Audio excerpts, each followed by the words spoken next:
I'm so excited that you're here. And Sasha and I were just talking about how it's 33 degrees in Cape Town today. For those of you who are not in Cape Town, Michelle, you're like, oh my goodness.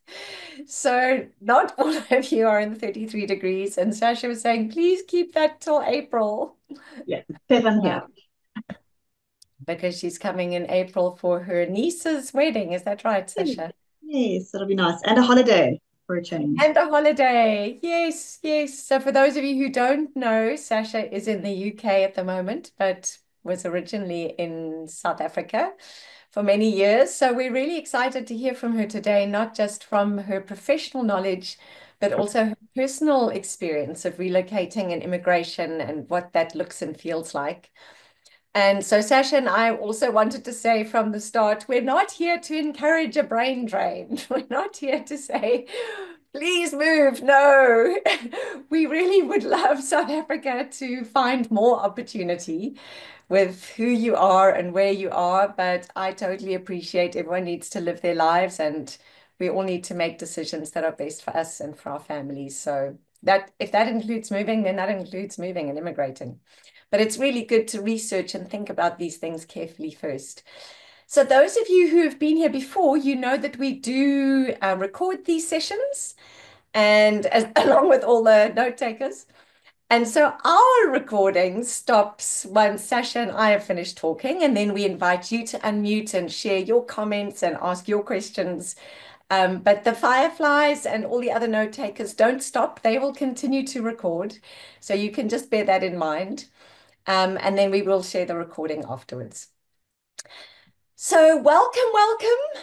And again, for those of you who know us, you know that normally I am training companies to hire the right people through competency-based interviewing techniques and how they can use AI to complement that. And I'm also recently doing lots of leadership coaching and training all over the world, which is always exciting to expand and explore.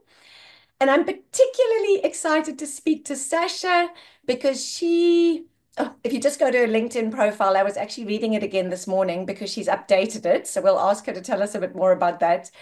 But I thought it's almost like every word that she's got there is like really impressive.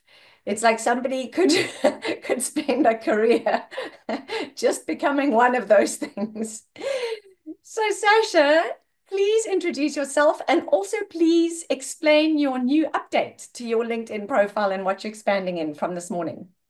Perfect. Thank you, Jane. It is good to be back and back in London this side. Last time I was in the South Africa side. So the update, I'm now global CEO of our holding company, which runs from the UK. So we had the opportunity to move Job Crystal across to the UK. It was an incredibly exciting move that we did and did it as a family as well. So I will talk a bit about the interesting parts of moving your whole family lock, stock, and barrel. But what that actually meant is that the UK company called Crystal AI has bought Job Crystal, a South African business. And we now sell our technology worldwide, which Job Crystal uses. So they're we call them our Petri dish. They're our first test center, and then sell that globally and show that it works. So South Africa is a really good base to show what we can do. Hmm. Love that, Sasha. And I love how you've built the business and you've just been so courageous to keep making choices that lead you to expand and to, yeah, especially optimize AI and the use of AI, which I think you've been doing a lot longer than most of us can fathom. So please tell us a little bit.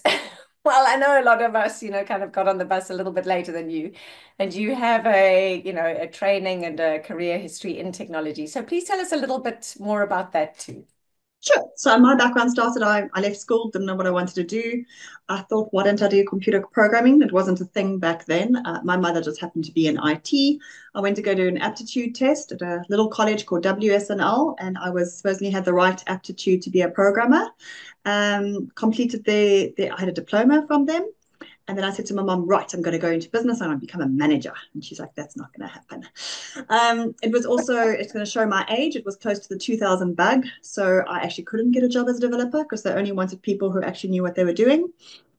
So I landed up being a network administrator as my first job. And that was the best thing. I learned the hardware side. I then finally found a programming job. which I loved and did, but then realized I actually preferred the people side, and computers don't talk back to you unless you make them talk back to you. So then the startup bug bits, I did a few great businesses and sold them successfully, and a few bad ones and learned a whole bunch of lessons. And then here we are at Job Crystal, where we had this idea for AI in 2020. I thought I could create it in 3 months. 2 years later, we only launched, and has been a learning curve of note since then. AI is nothing like I had learned as a software programmer. So it's a black box. It's a black box in a non-technical term means if I go and create a program that says "Hello World," for those that ever program, it's probably the first thing you learn. If you go "Hello World" to an AI machine, it doesn't bring back "Hello World" to you. And you're like, sorry, what are you doing? So that's what they call the AI black box. So it's a lesson on itself. So it's been an amazing journey of bringing the startup. And so generally what's my background is bringing business and technology together and see how we can help the end user use technology Hmm. better, faster, and make it more efficient. Yeah, I love that. Thanks, Sasha. And I love that you care about the people side. And I think I've always seen that in Crystal as well. So please tell us a little bit more. I know, I know you did talk about this in our last masterclass, but I really want to hear it again because it's really beautiful. Tell us a little bit more about how Crystal is different and your focus with Crystal and how you achieve that. So our biggest thing is, like you said, the people side is we want to make a dent in unemployment, and we believe we can do that by helping specifically SMEs recruit better and faster. So SMEs don't get the opportunity to pay for really good recruiters. They have to do it on their own. They've got to go through thousands of applications. They've got to figure out how to recruit. Do you use LinkedIn? Don't you use LinkedIn? What in the world is a Boolean search? Um, so Crystal AI does it all for you. It looks at an active base, it headhunts for you, it screens applications, makes it a whole lot easier for startups to actually concentrate on the business and not trying to find the right candidates. Sends you a quality set of candidates that you can interview and hire. And we believe that if you hire better, faster in any business, but specifically the small to mediums, you'll be able to grow and then grow, and more jobs come your way, which is the whole point. So we can Yeah. grow, help and grow the economy specifically in South Africa and then more in Africa as well. I love that. And that is such a noble, meaningful, and important mission to make a dent in unemployment. That is something we really do suffer from. So, Sasha, tell us a little bit more about your own story because you were in South Africa, you've now moved to the UK. Tell us a little bit more about that experience and how that is helping Crystal and your business and you make a dent in unemployment. So I think that the journey was a different one. I was never going to immigrate. I was never one of those people. I'm hugely proudly South African, absolutely love it. I don't have the complaints. I'm from a Joburg, so I had the whole Joburg experience, Yeah, and then lived in Cape Town as well. So I don't hate South Africa at all. So I wasn't one of those that was running. I got an opportunity to be able to expand the business into the UK. First of all, there is more money, there is more access. You're seen as much more global when you sit in the UK than at the south of the world. It was probably good timing with Trump to be in the UK. He obviously hasn't helped us, and neither has Elon.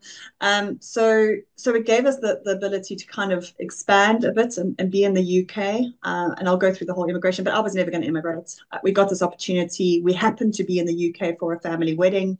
We had a look around. We asked a few people who had done this before and said, like, should we, shouldn't we? What do you think? So we asked as many people as we could. And we spoke to people who hated it and came back, and we spoke to people who loved it and wanted to go back. So we got both views, and there is both views everywhere. There are people that live here that hate it, and there are sure. people that live here and love it. So it really is all about who you are and what's going to work for you and your family. Yeah, so true. And I mean, that's true for South Africa and every country, as you say. So, Sasha, tell us a little bit more about that because there might be people who are thinking, okay, maybe I should relocate, maybe I should immigrate. Tell us a little bit more about what that looked like and felt like for you and your family. I think we were really lucky. I happened when we had decided we were going to do it. We didn't have a date yet. I was at OR Tambo and going past exclusive books. I saw this book called How to Immigrate for South Africans, written by Sam Bessing. I can't remember her surname, but she wrote that book of how to handle money like a effing grown up. A brilliant book. She had just done it, and it helped us completely along the way. What visa you should apply for. We have young kids, what school, what grade, because you've got to work out, they call it years here, we call it grades. So you had to realign everything. It helped you with, could you get in here? What do you do with business? What do you do with your CV? How do you find a job? How does benefits work? So that is, I always say, the best thing you can do is buy the book. She was absolutely brilliant in how it's helped us. She also gives you different suppliers you could use to do X, Y, and Z. So that definitely helped us. One of the best advices we got, because obviously the first thing everyone says is, what about the weather? So you just Mm. said it's boiling. You're complaining it's too hot. I'm not complaining because it's 7 degrees outside, but I'm sitting inside and it's 19. It is so Yes. warm. Like I'm wearing like a half jacket. It's so much warmer inside. So it might be -5 outside. I was in London for the last 2 days. It was freezing. Um, but it's not about the weather, it's about the clothes. That's not bad weather, it's bad clothes. If you learn, I landed, I bought a really good London jacket. It's my lifeline.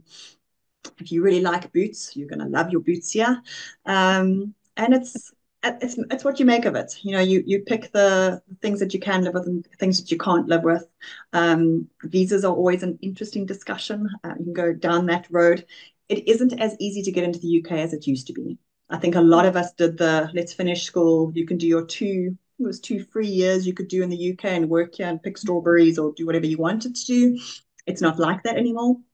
You now have to either have an ancestral line, which is how we got in, you have to be a spouse, and your spouse you actually have to earn a lot of money to be able to become a spousal visa, or you come with critical skills, and critical skills isn't anything you can make it. It's literally critical skills you have to have. So it's not an easy game to get back into the UK like it used to be. Yeah. No, that definitely does sound a lot harder than to just go over and pick strawberries for a couple of years and we'll be okay. So, Sasha, so that's part of the immigration side. And then when you were here and we were sitting in our favorite coffee shop, Alchemy, which I know you also love, we were talking about offshoring. And so, please, could you explain that concept? Because I'm not sure that everybody here understands it fully. And tell us a bit more about offshoring. So when we got to the UK, we were going to copy paste. So Job Crystal is a recruitment agency. It's got a technology package. It's got an ATS that we do background checks. You know, it does a full recruitment cycle. We literally were pick it up and copy and paste it. We even called it Job Crystal Ltd in the UK. And we walked in here finding that the number of recruiters in the UK is the same number in the whole of the United States of America. So if you want to see size, obviously America's huge, England's this small, and there's the same amount of recruiters. So we learned very quickly that this is a flooded market. Mm-hmm. You realize that when you are shopping for jobs here and when you are doing recruitment and offshoring, etc. So we had to pivot quite quickly and figure out what are we going to do here. And obviously the tech was the one side, but we kept getting contacted by UK companies going, can you help us recruit? And we're like, no, because every time we contact somebody who's unemployed, they say, no, thank you, I don't need the job. Where in South Africa, as a recruiter, you find somebody who's unemployed, like, yes, please, which I'll do anything, just give me a job. So I think kind of hits the grain of a South African. You're just like, yesterday I was at the expo and they were talking about of how terrible it is when you're in a job you don't like. And I'm like, what's terrible actually is not having a job. So it's very different. So Yeah. the UK government kind of helped us pivot. The Labour government came in here. So there's one or two parties you can choose. And the Labour government, it's their turn to come in because they kind of swap every 8 to 12 years. And they put a massive tax on specifically any business, but any business that has more than 2 employees. So you can imagine for a small business, this is astronomical to increase your taxes almost is what the business is going to pay. And small Mm. business, no matter where you are, first world, second world, emerging economies cannot afford when you suddenly got 10 employees and now you've got to pay an extra £10,000.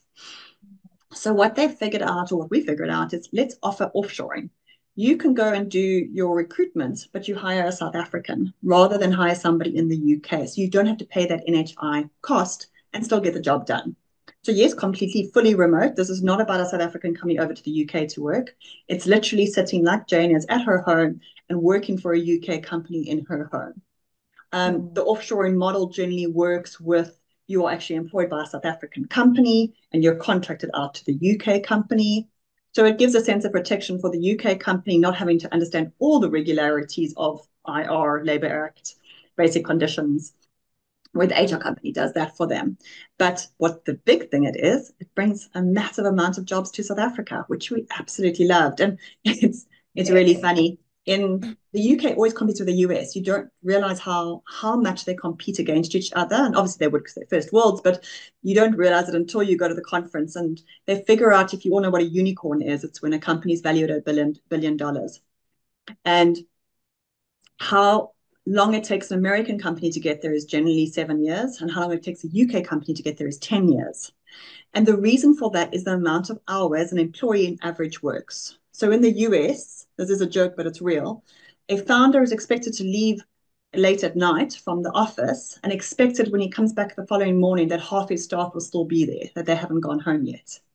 Where in the Wow. UK, a CEO is expected to leave at 5 and join the staff at the pub and come back at 9. So they work from 9 to 5. The US works a lot over hours. But what they found out from South Africans is South Africans start really early and they end really late. So a lot of them will start at 7 o'clock in the morning. A lot of them will work until 6 o'clock in the evening. So they're working 11, 12 hours a day, which is more than the UK, less than the Mm, US. They're in the same time zone. No one mm. questions my accent. I've got a funny story about yesterday, but nobody questions my accent because there's so many South Africans here. So we're seen as hardworking. We've got really good education, UCT or studies of where you've been. Your business acumen's really good. You're used to doing the sales and the leads and the CRMs, and we've got the same products. So it hasn't been very difficult for UK companies to go, cool, let me offshore my marketing, my finance, my even lead gens. We do lots of sales lead gens they can do virtually into South Africa. So it's great. We're building some more jobs in South Africa. So we managed to pivot and do exactly what we wanted to do, which was get more jobs in South Africa. Awesome. Love it, love it, love it, Sasha. And I think often I hear people talking about that as their ideal because they love, I mean, so they haven't bought into the, okay, I just need the right clothes. They want to be in the in the weather of South Africa, or their families are here, of course, their lives, friends, whatever. But they really would love to be able to work remotely. But it's not a possible dream for everyone. It's not necessarily that easy. So please share what are the skills that people that are sought after that if you are going to be offshoring that you would look for from South Africans? What would give South Africans a better chance of being able to work remotely for a UK So company? So I think the UK is very much like SA. Any client who's looking to hire, they're looking for somebody, they're looking more for your value set than they're looking for your experience. So if you could show that you're hardworking, show that you're loyal, you stay at a company, they're very much more willing to look at you than they also do job hoppers. They hate job hoppers here. So, working in a company for less than a year and doing it again and again and again and again, even if you've been retrenched, they don't seem to have a lot of patience for retrenchment sides of that. They love so what specifically is marketing and marketing to an extreme. So when you look at campaign managers, they need to have used DV360, which is a massive programmatic way to do campaigning. When they're looking at SEO, they don't want you to have worked on a .co.za website. They want you to have worked on a global website, which is obviously difficult in South Africa because we haven't always had global jobs. Yeah. So they are looking for those that can kind of put their hands up and not say, I will learn, but that I've already learned. And I think that's the difference. South Africans are always like, I'll learn the job. I'll learn how to use DVC. No, no, no. Have you learned it? Not learn. Will you learn it? And Mm. I think that's what South Africa is really good at is being proactive in that sense. So that's definitely a big tip is to do that. Finance is very similar, not quite the same as CAs and psychos and all that, but because we often work on the same packages, QuickBooks, Sage, um, Zero is a big one here. SAP. A lot of us have worked on big ERP systems, so that definitely helps as well with the UK. And then tech, product managers, product project devs, DBAs, DevOps, ML, a lot of things that you can do virtually. And then a big one is sales. South Africa is really good at picking up the phone and they don't care. They'll do 360 calls in a day, and they don't mind the no's. And they know how to do email campaigns and omni channels and all of that kind of stuff. So think sales, marketing, finance, and admin. So VAs are hugely really good EAs or VAs. So EAs are executive assistants, VAs are virtual assistants. A lot of the CEOs, can you just answer all my email for me? But you need to obviously know how to do that how to answer like them, etc. Mm, I would learn the AI tools, learn how mm, ChatGPT works, learn how to do a prompt ChatGPT to work for you and that kind of stuff. So mm, yeah, those are the kind of roles we're seeing at the moment that we're doing a lot mm. of, and hopefully that does grow. What has happened in the UK is most people used to offshore to Poland. Yeah. Poland's got expensive. Mm, So they've now looking obviously at the next region. India and Pakistan is not quite on the right line or the right accents and also not on the right business acumen. They don't always understand how the British side works. It's mm, a bad joke, but we have been colonized very well because we think like Brits, we act like Brits. My girls moved across from they were 9 and 10 when we moved across. It's the same. They've got hockey, netball, rugby, football. It's the same. It's the same TV programs. We all got Britain Got Talent. It's the same terminology. There's some things that are different, but pretty much very much the same. You all know what a pub is. That's not different. They laugh at us with braais, and these are called obviously barbecues. But it's still they understand us and we understand them. So I think it's a really good model for South Africans. yeah, I think it's an amazing opportunity for South Africans. And Sasha, you mentioned the value set and spoke a bit about tenure in terms of, different your employment record. Um, are there other, and the work ethic, are there other specific values that are important to UK employers? So the two is hardworking and grit. So you're not going to Okay. give up. They're just like us. They're an SME and they're starting out and they're figuring it out, or they've been going for years and they're a family business and they're trying to scale in a different way. So they want someone who's going to stick it with them. Yeah, Like we're going to try something that might not work. Let's try something different. yeah. There's grit, and I say in South Africa, we've all got telephone voices in South Africa, and we've learned that the way we talk and the way we talk on the phone is very different.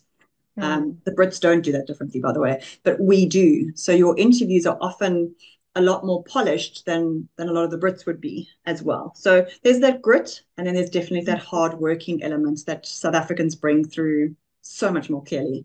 When we're interviewing British people to start, this is obviously not always, but we find a lot of them are about, so what are the hours and how many holidays do I get? They get 25 here, by the way. Do I have to work public holidays? Where South Africa are like, cool. So obviously you work Brits hours in South Africa. So it's 10 to 6 for 7 months, and then it's 11 to 7 for the other hours. Hmm. And the only sometimes request we ask our clients is, can the Fridays be earlier? Because obviously you don't want to finish at 7 p.m. on a Friday night in South Africa. Yeah. So can they start earlier? So just remember that if you are looking to work as an offshore, and specifically for the US, we've had lots of friends who've worked for US companies. Always sounds great. You're going to get paid in pounds. What happens is they work horrid hours. They're working from 2 o'clock to 10 o'clock. And it sounds great, but then suddenly you can't pick up your kids from school. You miss family dinners, family braais. You're working at 10 o'clock on a Friday night. Um, so be careful when you think it's great to work for an international company. You do have to work their hours and also their public holidays. So everyone here on the call is probably off on Friday. I'm not. It's not a public Yeah, holiday here. yeah, exactly. But it's true, Sasha. I think South Africans are hardworking and we definitely have had to become resilient just because of the different stages and growth we've gone through. And I love that about South Africans. So I'm really excited that it benefits us. Sometimes those hard times and struggles are not fun, but they do produce resilience and they do produce character, which is so valuable and can't just be learnt in an hour. It And really is who probably we are. and probably innovation. We're really good at figuring Yes. out something different. Like, have you tried this or have you tried that? Because we're willing to Yeah, try it. yeah, exactly. So Sasha, what advice would you give to people who are looking to connect with those types of opportunities and set themselves up as someone who is an employee of choice? So some things we found different. So it was interesting. My husband couldn't find a job when he was in South Africa until we got here. And once he got here, it was easy to find a job. So look, he is in tech, so it is a little bit different from where you're coming from. But what we did find is number one, your CVs. In South Africa, we make it different. You color, you add a photo, you UK completely opposite. black and white, no photo. You talk more about your achievements and what you've done rather than just copy and paste a job description. So those kind of things are different when you're trying to attract the UK company side. I don't know how you would find them because they're going to be advertising in South Africa for South Africans. And I think you need to look out for those terms of UK-based company. Offshoring, EOR is another term that you might want to look for. It's employer on record, where you could look at those kind of opportunities and put those into your search criteria to be able to find those.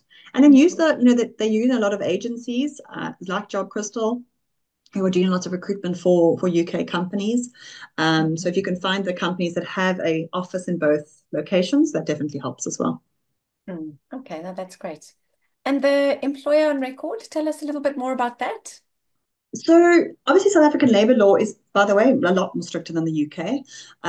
Here you can almost fire anybody quite easily, and obviously South Africa we know we can't. So they don't want to get involved in your tax, your SDL, UIF, PAYE. They don't even know what that is. They've got something called HMRC, which is the opposite to SARS or similar to SARS in different locations. So when an ERR is, they go, I just want to employ Jane in South Africa, but can somebody deal with her performance issues and her IR issues and her, if she has an issue, obviously we don't think she's going to be amazing. If she's amazing, fantastic. Can you just pay her? And can you do the SDL and the UIF? And I don't even know what SARS is. So an EOR does that. They do the payroll every month. They make sure Jane's happy. They make sure if Jane's not happy, what is wrong? And does Jane need any correction in performance management? Or if this is so not working, Jane, let's do the retrenchment side. So they do the whole IR side and the whole payroll side. So they start from the time that you're starting. They make sure that your contract's in place and obviously tick all the boxes. So we have a partner who does that for us. We always say we do the hiring, and then obviously they do the hopefully not the firing, but the holding your hand all the way through and making sure you get paid. Okay, so that's not something that the South African employee or potential employee needs to work out. That's something that, for example, you or the employer would work out in terms Work of out. who is that. Yeah. So the employer in the UK would need to find an ERR. Most of your recruiters will be able to help you with that. And then they set up the ERR for you. So you literally, the UK company doesn't have to worry, doesn't even need to know what UIF, PAYE and all that is about. The ERR will just sort it out for them. And they pay for that service obviously every month. Okay. And Sasha, I know you did a recent post on LinkedIn that you've done lots of them recently, and I was like, oh, this is interesting. And one of them was that you were at that recent recruitment conference. And I said, I'd also love us to, yeah, just hear those highlights from you for those who weren't able to attend, and to be able to also highlight the differences between the UK and South Africa in the recruitment approach and market. So yeah, so it's at Excel, which is like if you go to CTICC in Cape Town, you just take CTICC and times it by 15. That's how big it is. So UK is always just bigger, but the same. So Yeah. once you walk into the conference, you also got a tag. There's a 50 stalls or what are they called? Exposition, the kind of Yeah. conference showcasing my products. Hmm. So much ATSs, and they call ATS and CRM. It's the same thing. So for those that don't do recruitment, an ATS is an applicant tracking system. So for recruiters to use as CRM, there are so many of them, lots of tech side, and then like 6 different stages. So I was on the phone, I see Van is online, but on the phone with Van because she knew a lot of the speakers, and I was running between different stages. But very much like South Africa, not very different in the recruitment space. They're all going through the same stuff. Last year was very tough on the recruitment markets. They also found it very tough. The big thing for recruiters is about. Sorry, it's Sorry.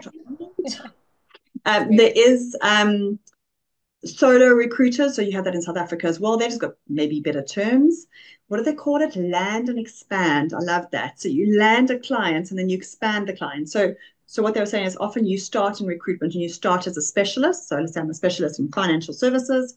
You come to the financial services, you find a big client who's in a financial services space, you help them with all their fintech roles kind of thing, and then suddenly they need an HR manager. And rather than saying I don't specialize in HR, you know the culture, you can figure out how to apply. So it's called land and expand. So that was quite cute on how that worked. Mhm. Exclusivity was a big thing. Try and get exclusivity from your clients. 7,500 recruiters closed last year in the UK. That was a massive stat I didn't know. It shows you how rough last year was for the UK space. I don't know if we track enough in South Africa because here you can literally be a recruiter without having a company. So I don't know if maybe Van knows those stats, but I don't think that many closed in South Africa last year. Um, but they go through the same process, same pains. They're also using AI, still figuring it out which system works for them, which one doesn't. Um, Clients ghosting them, candidates ghosting them, Mm. working that out. How do how are you finding new talent? I think the one thing we don't struggle with is getting a candidate interested. They struggle to get a candidate interested in a role. I think we have the luck of the draw. Unfortunately, we get the 40% unemployment, they get the 4% unemployment.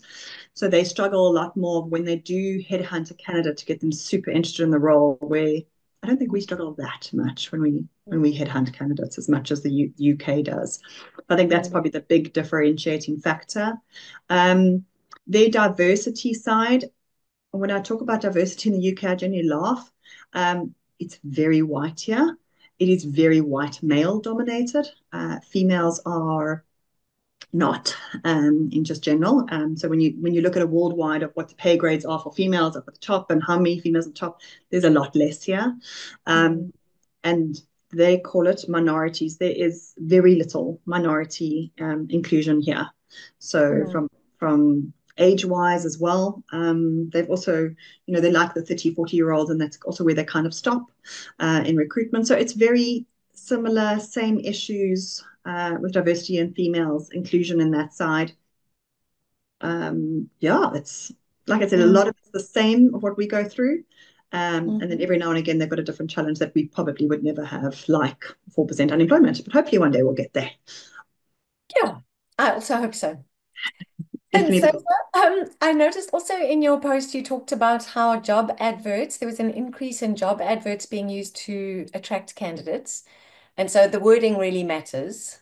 Mhm. And of course, AI can help with that. So please tell us a little bit more about that. And is that a UK trend that you're seeing, or were you seeing that wider as well? Fascinating talk by one of the girls that was on the stage, and I actually didn't catch her name. I've got her as a second lady on stage when I wrote my notes. She was saying that they get more of their candidates placed from where they adverts, which you find is not the case, where it's much more headhunting and Boolean searches, and you've got AI now and all that. Where she's Mm. found, and it's because of the way she does the job ad. She doesn't take a job advert from her client and copy and paste. She Yeah, rewrites it. And yeah, if you work out that, if you want to apply for a job because it sounded so great and amazing, if you made it the best marketing tool you could, and that's what she's done. She's literally rewritten in the way she writes. She uses AI to a degree, but she's got a marketing kind of job advert creation team that creates these amazing job adverts and then puts them out there, and they get most of their candidates from their job adverts. So it's a nice way to look at something different and not just using of let me just use AI to search my base, or let me just do a headhunt. mm. They're bringing the job applications, which was quite interesting. Yeah, and especially as you're saying, if it's a market where it's really difficult to extract interest from candidates and to see that that is the successful route. The power of words. Yep, I think we often forget that that there is three ways to recruit, and I think in South Africa, we see about 1% of people that apply for a role actually have the requirements of the role. So we've got to go, if you get 100 applicants, only one person actually matches. Where in the UK, your application rate matching rate is a lot higher. Having Mm. said that, they also deal with lots of people that do a spray and pray. They apply for roles that they don't suit. Um, but the UK is also, when my husband was looking for a job, of how many jobs he applied for and never got a response, never. And I know South Africa, we're particularly bad at it as well. But most of the time when the role closes, there's an automated message saying thanks very much, and unfortunately the role's closed. Where the UK, they often don't do that. You can just apply and you never hear back. And there's massive brands that are applying, and new banks here is quite a big thing, and they Mm. will advertise them as the brand as who's advertising, but you'll never hear feedback from it. So they've got something to learn about that in South Africa, Mm. from South Africa. Yeah, I agree. And it's interesting to me because it's almost countercultural because the way I understand and see the people from the UK show up in different workshops or training is that they are so concerned about being polite and about creating a connection. And so it really is quite interesting that that's something they're comfortable to go with. So I promise you, that's one thing that we were shocked by is how nice people are here. They are so super polite. London is different. So London Centre is different. There's 60% immigrants there, so you don't always get a lot of Brits there. But yeah, in a road where lots of the roads are kind of like Cape Town, southern suburbs, they're quite narrow. So there's always cars parked on the side. So if you in South Africa are parked behind a car and you need to get around, you have to wait for this traffic to come through. In the UK, everybody on the side will stop for you so you can go around the car. And this happens on almost every road. They are so polite here. It is amazing. But what happens with that in business is they are super polite to the point that you don't know if you've got the job. They are so nice they don't know how to say no. yes, yeah, that is, Mm. I really appreciate authenticity with kindness and with caring. I think they call it radical candor. I think that's something that is Nice. important. But yeah, Mm. Yeah, that brutal honesty they don't have. no, I mean, they don't, yeah, I mean, they don't have to be aggressive. They can be nice and honest. They can go together. Mm. Something they need to learn. Hey, we can all learn from each other. Exactly. Um, Exactly. and Sasha, any other success stories that you know of that you think people can learn from, be it immigration, be it offshoring? Yeah, please share any other stories that come to mind. Yeah, so we've seen, lots of success stories. I think you do attract to the vibe that you know. So you find a lot of South Africans who've been here for obviously longer than we have, which is not difficult. And you hear about the success stories where they managed to save up and they've bought a house and they managed to land a job at SAP and her husband managed to land a job somewhere else and they get paid really well and they live a really good life. But don't misunderstand, everyone's as a South African still misses South Africa and still goes back to find. Everyone chases the sun here. To give you an idea, I always heard it was quite cheap to travel from here until you are here and you realize. So we were invited to the EY Winning Women Group conference in Turkey. I paid 1,200 Rand for my flight return from London to Turkey. Wow. So just to explain to you how super cheap it is from here. Even if I was earning pounds, you imagine what that would be. Whereas the South Africans were paying 20 grand to get from obviously South Africa south to Turkey. So it is very different. I see Van, yeah, Van was my roommate there in Turkey. So there's lots of success stories here of South Africans who've made it work. I've had the other way where people have got here, hated it, done a U-turn, gone back to South Africa and loved it and figured it out. And some of them are like, cool, I'll now work for a UK company in South Africa. So it's what works for you and figuring out that. There's quite a lot of funny stories that obviously happens and that happened yesterday. I was after the conference, I went to another CEO group and the guy says, I realized you were South African. I saw him the previous day, so you should have realized it's South African a long time ago. He's like, because you said sure. I was like, shit. Oh, she. I'm like, she? I don't think I say she. He's like, she. I'm like, don't say she. And it was so funny. I was trying to think, I'm like, sure, maybe I say sure a lot. And I realized last night I say sure, sure. Like, sure, Jane, that's a lot, Yeah. sure. Yeah. And it's sure that they go, oh, you're South African. So there's those things that you realize. And here, everything's about, South Africa, everything's about jobs. So when you go, we all laugh, we go to a petrol station, somebody fills up your car. Yeah, we all know you have to do it yourself. But what's really funny is when we first got to my second day, we were big readers in my family. We went to the library. We had our rental agreement so we could get our cards. We got books and we went to the desk and we gave them. And the lady looked at us and taking the books out and she stamped them and we left out. Came back like 2 days later, brought the books back. And it was another lady and she looked at us and went, bringing the books back. Did the same thing. Next day, like a week later, we come back and say, I've booked some books on your app. And they say they're here. She's like, sure, let me show you where they are. And she picks up our books. I'm like, that's just weird. Walks us to the back of the library and says, this is where the books you can collect that you've ordered. Said, thanks much. She's like, and this is where you check in your books. You can scan your books in. And I've been going for 3 times going, there's my books. Can you stamp them out? Because that's what you do in South Africa. So everything here is self-service because they don't need employment opportunities. Where Hmm. in South Africa, we pay our librarians to stamp the books. They don't need that here, so you do it yourself. There's no Yeah. cashiers in a shop. You go scan your things in and out and pay for them yourself through using a machine. You don't have a cashier that you can go to. So it's different in that sense of what you get here and why. And I think when you work it out, why it's like that. Mm, So yeah, lots of successful stories both ways, both sides. I think it's, they say it's not grass is not greener on the other side, it's where you water it. And I think it's about much more where you water your mind. Lots of people mm, come to the UK and get depressed because there's no sun. Like the sun's shining beautifully today. If you don't let the weather get you down, it doesn't. So I think you just figure out in your mind of what's going to work. If you're hating South Africa, I don't think you'll love the UK because I think it's not about the country where you're living at the moment. So it's those lessons you have to learn. Unfortunately, it's be a very expensive lesson. It's not cheap to immigrate. They've made yes. that super expensive for all of us in rands. But yeah, it's a good experience for some that do want to do it. Mm. Oh, thank you, Sasha. I love that. I love that saying. It's about watering your mind and where you water your mind. And Mm. that really is true for whoever we are and wherever we are. And I'm so grateful for people like you who create opportunities and are excited about making a difference and making a dent in unemployment. That just makes such a difference for so many people who can't do it for themselves.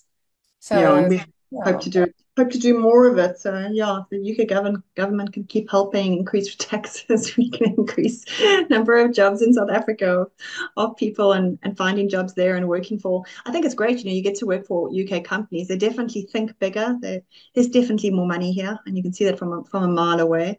Just based on what cars people drive here. And when you get to work for a UK company, your opportunities of learning bigger systems and thinking bigger and spending more on marketing campaigns is great for the experience in South Africa, where I think it will help a lot of us think bigger and wider. yes, that global exposure really does help.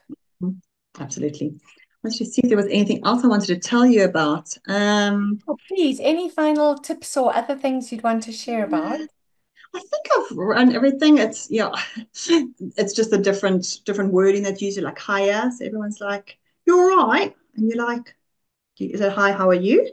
Or is that and if you go, I'm good at things and you, and then they just look at you and you're like, okay, so it's not how are you? So it's those interesting ones that you're gonna figure out on the different tactics. And I think when you're doing offshore and you're working in South Africa, you're gonna deal with British, and also it's so global here. You're gonna so take my husband for example, works for a British company. His boss is French. The project manager is Spanish. Somebody else is from Malta. Somebody. It's such a global community here that you get to touch on a whole bunch of different nationalities. It's not just British. And I think Yeah. this little island has definitely attracted such a wide range from the whole world. So you definitely get a range of different cultures, which is quite interesting because then you get to go like I did, and you get to go and sit between a Kiwi and an Australian, and then you go, sorry, not sorry, because of our rugby. So yeah, it's different, yeah, but it is lots of fun. Yes, sure. I Oh, thought you were going to say Aish. Aish is another one. I was like, yeah, I'm trying to think what my husband said. He said something to one of his clients the other day, and they were like, huh? Oh, ish. I think he said ish. I'm like, sure, ish. You're like, oh. Aish. And they were like, huh? What does that mean? And he's like, I don't think there's an English translation for ish. No, no, we even have an ad, but Aish, yeah. Ish, yeah, exactly. Or I saw a fantastic guy the other day. I'm actually trying to post it. The video's too short. He goes, there's AI and then there's I. Yeah, that's South African I. I love that. And Sasha, before we stop our recording and open up, what are your future plans, thoughts, dreams for Crystal, for business? Yeah, along the lines of offshoring, immigration or not. But yeah, what are the future plans? So we're going to go for a fundraising round, our second round now, that we are going to try and get Crystal to have a culture fit element, so we can match on skills and experience, but it'll be fantastic if we can get the culture fit right, and then expand globally, more globally, so more into Africa, more into the UK, Netherlands, as we've already partnered with some Netherlands clients. Netherlands and South Africa is also quite similar in the way we're much more direct, Netherlands and South Africa, so we kind of get each other on that side and then Yeah. launch into the US, much more into the US, and be a proudly South African brand that runs around the world and is the leading AI product specifically in the HR tech market. So that's definitely the aim, and No, that's where we're heading. And we've got a fantastic team in South Africa that's helping us get there. So yeah, that's kind of the plans of where we're going. Love it. Hardworking grit team in South Africa. Mm. Sasha, I see there is a question in the chat. Hmm. Charlene saying, "Hi Sasha, great to be here. Thank you. Do you Do you want to hire stop? from Do you want to Ireland?" stop the recording? Well, let me just ask that one and then we could stop. Okay, cool. Sorry, the Yeah. question. Do you hire for Ireland as well? So we don't do recruitment in the UK. We purposely don't because our customers we sell the tech to, they don't want us to also recruit within the same region. So we only recruit in South Africa.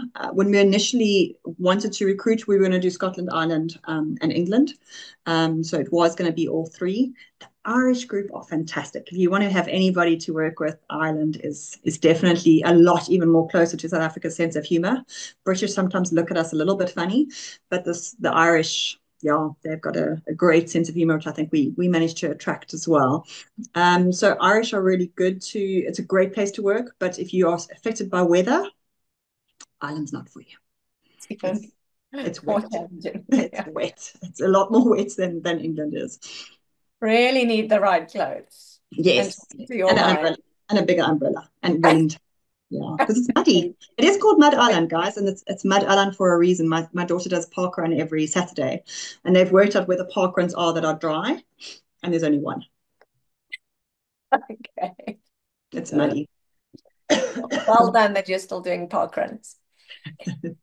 So, I will stop the recording. Thank you, Sasha. I've so enjoyed this conversation, and I know that everyone else has too. And there's been lots of, yeah, people in the chat asking things.